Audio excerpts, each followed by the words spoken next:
نظم.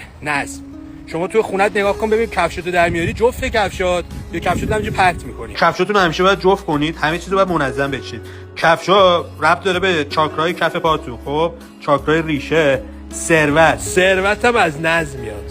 چیدمان مهمه دیگه، از نظم میاد. همه چیزو کلا باید جفت منظم بچینید تو خونه‌هاتون.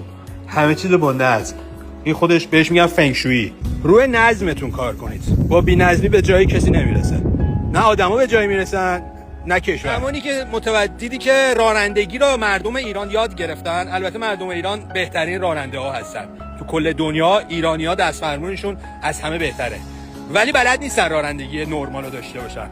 زمانی که مردم ایران یاد گرفتن که بین خطوط رانندگی کنن و فاصله 1-2 متر و 1 متر 2 مترشون فاصله بذارن با ماشین جلو، اون زمان کشور ایران تغییر میکنه، چون دارای نظم شده. و وقتی که رانندگی رو نگاه میکنی، بی‌نظمی رو میبینی، متوجه میشی درون انسان ها بی‌نظمه و هیچ موقع امکان نداره شما تو بی‌نظمی بتونی وارد نظم یا وارد ابعاد بالاتر بشی. نظم. خونه‌تو تمیز کن، آشغالاتو بردار بری صد آشغال، کمدتو تمیز کن، مغزتو تمیز کن، باورهای پوسیده و زنگ زده فسیلی مغزتو در بیار، مثل سیمان چسبیده به مغزت. اینا رو همه رو بریز دور و با انرژی برید بالا. شما حرکت کنید.